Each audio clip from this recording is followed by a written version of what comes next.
Tonight in Abstractus, Neo-Expressionism.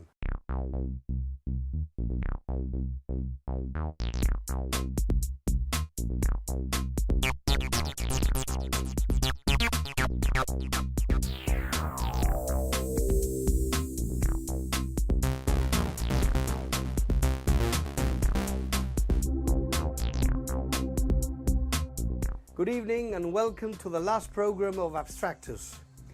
Tonight we're going to be covering a movement that has greatly influenced my painting. Neo-Expressionism came about in the late 1980s. It was a reaction to the painting. Art is always like a chain reaction. Neo-Expressionism was a reaction to the paintings of the 1970s and minimalist art. We've covered that before. Conceptual art, all very scientific, very clean, very unsoulful. So here comes, Neo-Expressionism and says, hey, let's go back to basics again.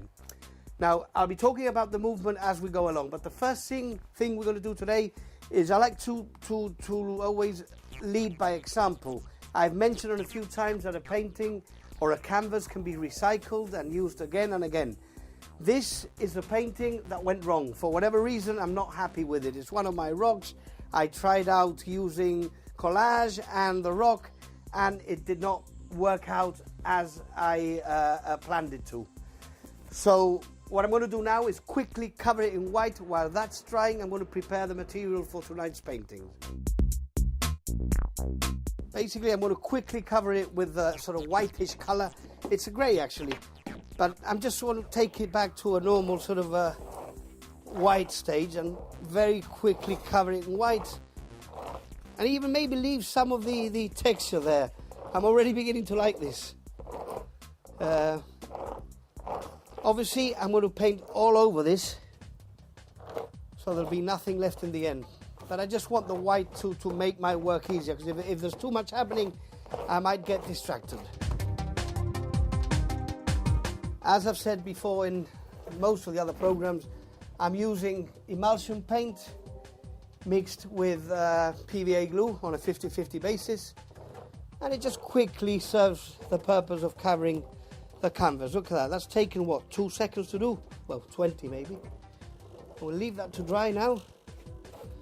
Just a bit more of the corners here. I could, if I wanted to, properly, cleanly, perfectly white, so no trace of the other one would be left on it, but I think it actually adds to the effect, because we're going to be doing a very expressionist type of painting. I want to have texture, I want to have crannies, nooks and crannies.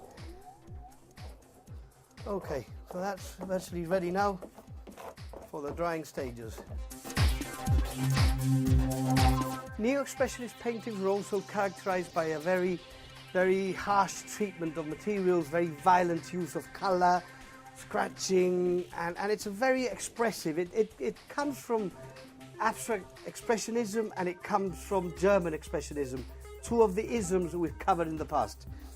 Also, and I forgot to mention before, some of the expressionists, the neo-expressionists, were greatly influenced by Picasso's late paintings, where he started getting more aggressive, so that influences his work.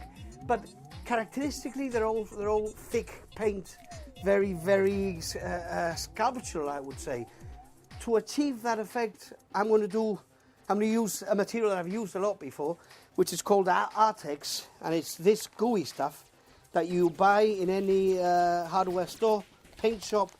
For it was very popular in the 60s for roofs and wall treatments. It's a very gooey material, but it's great. Now I mix this with a lot of different stuff, paint, whatever. As you can see, this stuff is amazing. Look, the thickness of it, and when it dries, it's like a paste. I mean, art is about feeling materials and touching them, and again, messy, but you've got to get be in touch with your materials. This alone you cannot use, because what would happen is it would dry and it would flake off the canvas. I did a few experiments at the beginning and they didn't work because of that. Art is also about experimenting, so in the end, back to basics. What solved it was the PVA glue, a bonding agent. So I started experimenting with PVA glue on or with the Artex, and it had a wonderful effect. It bonded it together, and it solved the problem of the flaking off. So I'm just going to put, you know, by eye. I don't even know the quantities. It's like a cook. I mean, cooks never really go by the measures in books. You've got to have a feel for it, and if you feel that is enough bonding agent, well, that's problem solved. I'm going to add some paint, you know, just to give it a bit more liquidity, if anything. And then I'm going to show you same color as the Artex, basically. It's like an off-white. Now this is another trick I learned. The paint shops normally sell these dyes, which are very powerful, very strong. Now if you want to give it a color, it won't come out really bright, but it will give it some color. So I'm going to add a bit of that. It's a yellow that I want to use later. That's nice. That's an abstract painting. And now it's, you know, cooking, mixing until it gets to a consistency that you can use. Now what I'm going to do is just literally cover this with this paste. And going back to Neo-Expressionism, those paintings were characterized by slashing, by using, even cutting the canvas, using bold colors, using found objects. And I'll talk about the artists, but the likes of Anselm Kiefer, he used found objects. Julian Schnabel, he used crockery. So anything goes in a way. It's to do with expressing powerful emotions. Right now I just want to put this paste on, and then I'm going to work it round in a sort of spiral effect. I'm going to use a squeegee in a second. But my idea behind this painting, and I'll talk about it in a while, is a painting that I've had in my head, stored there in my file, my hard drive, for actually a few years now. And it's about a book I read when I was a student. Anyway, let's get this done first, and then I'll talk about that influence, what influenced this painting, what I'm going to do today. I want to get that spiral effect, but I think it's best to use a squeegee first. And the color, I'm not interested in. I mean, at the moment, the fact that it's yellow, I want to use yellow in it, but it's not too important. The first, or what the book says, the first Neo-Expressionist is a German guy called George Baselitz, and he was one of the first to start using this style of painting, and like I said before, as a reaction to all this clinical minimalist painting, conceptual art. He was a bit fed up with that, and he said, oh yeah, hey, let's get down to feelings and emotions again, which is why I particularly like this style. I enjoy. For me, the heart is always more important than the mind. And I've never been a conceptual painter in the sense of minimalist, where, just to refresh your memory, minimalist paintings are Bridget Riley, that type of clean colour, very scientific patterns.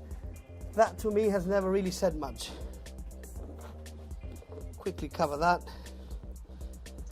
I'm doing a spiral movement for a reason, and I'll explain that in a second, but right now we're just going to cover the whole canvas. And obviously no more trace of the original painting underneath. Maybe in a few hundred years time, if someone ever x-rays this painting, they'll have a problem sussing out what it was. It's also a very physical activity, painting in this size, and most Neo-Expressionist painters were very large canvases.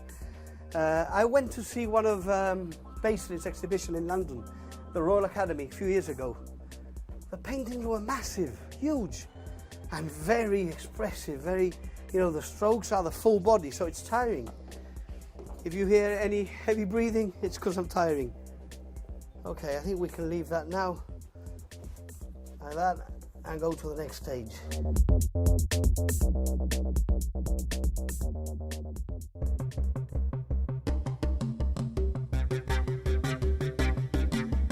I'm going to start scratching I'm going to start with a sort of circle over there, coming out slowly